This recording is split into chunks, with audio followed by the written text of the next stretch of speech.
రాష్ట్రంలోనైనా దేశంలోనైనా భవిష్యత్తులో ఒక పెద్ద ప్రమాదాన్ని ప్రభుత్వాలు కొని తెస్తున్నాయి.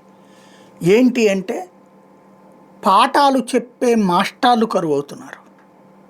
వాస్తవంగా టీచర్ల recruitments, lecturers recruitments, professors recruitments, school దశలో టీచర్లు, కాలేజీ దశలో లెక్చరర్లు, యూనివర్సిటీల దశలో ప్రొఫెసర్లు, వీళ్ళని గత 30-40 ఏళ్లుగా నిర్లక్ష్యం చేస్తూ వచ్చారు.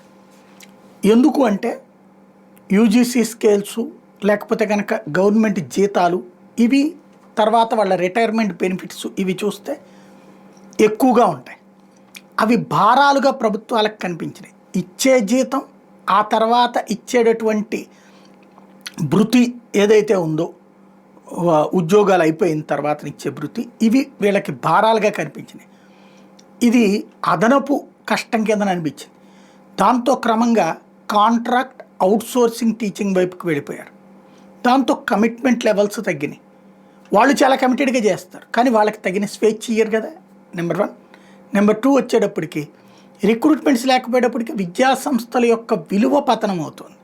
విద్యాసంస్థల యొక్క ప్లానింగ్ ఫెయిల్ అవుతుంది. ఇవాళ జాతీయ లెక్కల్లో చూస్తే 56.18% పోస్టులు ఐఐటీలు, ఎన్ఐటీలు, ఐఐఎంలో ఖాళీగా ఉన్నాయి. అసోసియేట్ ప్రొఫెసర్ పోస్టులు 38.28% ఖాళీ ఉన్నాయి. కేంద్ర ఉన్నత విద్యా సంస్థలో 28.56% ఖాళీ ఉన్నాయి.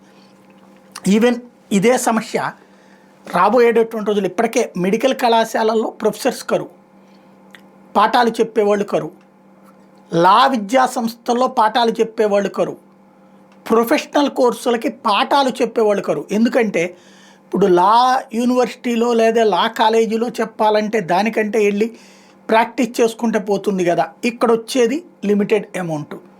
ఫిక్స్డ్గా గవర్నమెంట్ పర్మనెంట్ జాబ్ అయ్యి ఆ తర్వాతన బెనిఫిట్స్ వస్తాయి అనుకుంటే చెయ్యొచ్చు. కానీ అవుట్సోర్సింగ్ లెక్చరర్ అన్నప్పుడు ఎందుకు అన్నటువంటి రూట్లో ఒకవైపు నడుస్తుంది.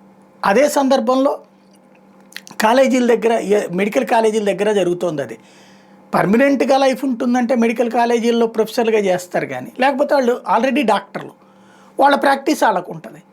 దీంట్లో వీళ్ళకి పాఠాలు చెప్పినంత వలన ఏమైనా సమాజం నుంచి పెద్ద గుర్తింపు వస్తుందంటే ఉండట్లేదు.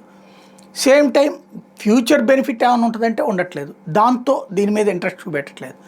అట్లాంటిదే ఐఐటీలు, ఐఐఎంలు. ఇది ఒక పెద్ద సంక్షోభం కాబోతుంది రాబోయేటటువంటి రోజుల్లో. ఇలాగే జరిగితే కనుక నెక్స్ట్ ఇక ఎవరు పాఠాలు చెప్పాలి? నేర్చుకోవడానికి బోల్డ్ అంతమంది ఉన్నారు, చెప్పేవాళ్ళు ఎవరు? అదే పెద్ద సందేహం.